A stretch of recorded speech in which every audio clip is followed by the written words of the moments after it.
fix your hair. You have some awful. Look at mine. It's like a hot mess. See, after I fix it, when you fix. It's just video. Oh. In this episode, Dolly and I continue playing tourist as we are guided by Mr. Aban as he takes us shopping in Wuhan, China. China.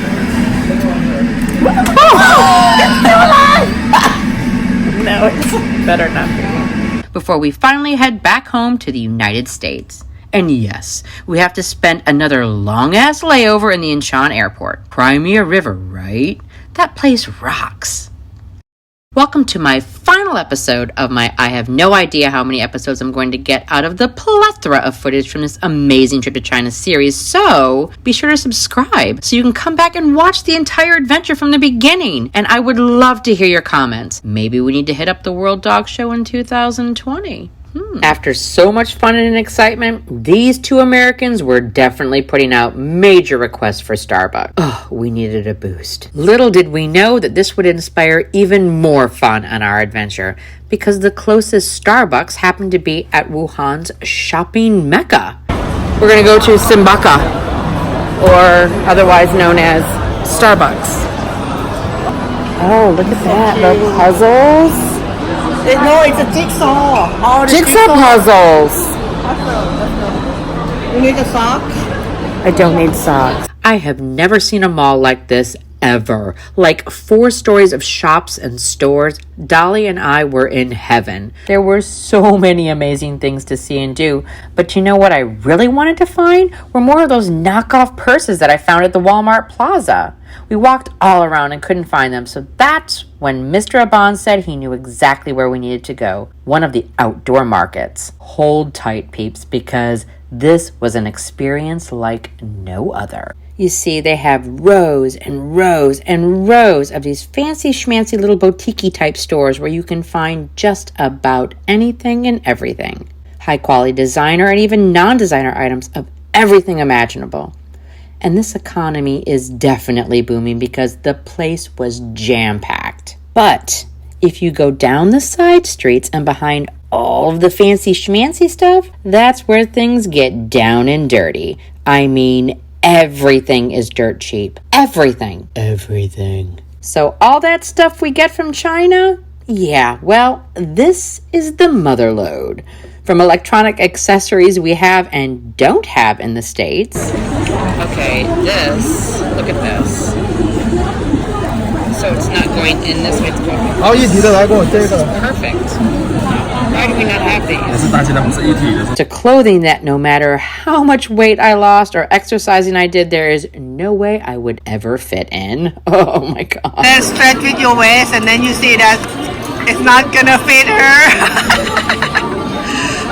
It's too tiny for you, honey. Seriously. It's free size too. No. To that amazing knockoff purse that I was destined to find. Because I'm here to tell you, there were like 50 different shops that carried every brand imaginable. Seriously, imaginable. $30, people. $30 US dollars. And of course, even more amazing street food to help us fuel up for being able to walk the rows and rows and rows of booths set up for what felt like miles. Our 2 favorite stops were the deep fried just about anything guys. Hot dogs, shrimp, fish, eggs, meatballs, and potatoes. Once deep fried, he mixed them in a bowl with any kind of spice or cheese you asked for. Mr. Aban loaded us up. Blow on my balls. Blow on your balls. Potato balls. Blow potato balls. have to blow first because it's too dangerous. Blow on your balls.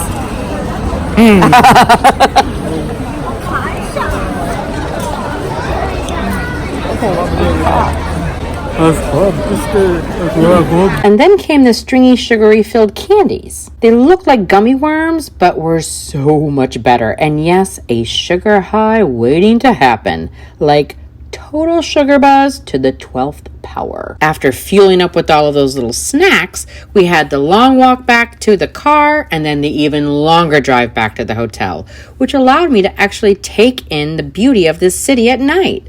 All lit up, Wuhan is quite stunning. It's gorgeous during the day, don't get me wrong, but at night, it's truly beautiful. Back and closer to our hotel, we had our final meal together, which was filled with many of the favorites we had experienced over the last 2 weeks. We had crawfish and eggs and those little pea snap thingies, but for me, a first. Beer. For anybody that knows me, yeah, I actually drank beer, and no, I still do not like it. Last day in China. Cheers.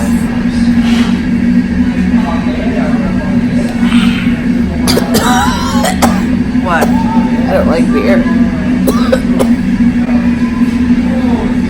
A fabulous way to end a fabulous last day to an amazingly wonderful trip.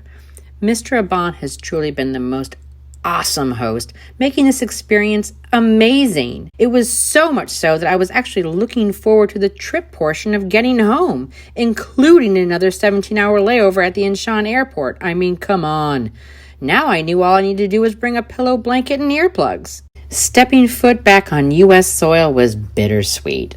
I was very happy to be home and around people I could actually understand and speak with, but I was definitely not looking forward to the jet lag from the major time hop. So, oh my god, look at shit. Look at my head. Look at my face. I'm so tired. That saying we rode hard and put up wet. Oh my god, I think my roots are coming through. The time change. The time zone. See? What? Like, traveling in time has brought out the gray. We got a lot of pressure. Oh. Air pressure? Yes. Okay. Do it, yeah. Yep, I traveled back in time, but took me a week to catch up on my sleep, but it was worth every single second. Thank you, Dolly, for truly changing my life. I will never forget this amazing opportunity, getting the first stamp in my passport. So, are you ready for Madrid?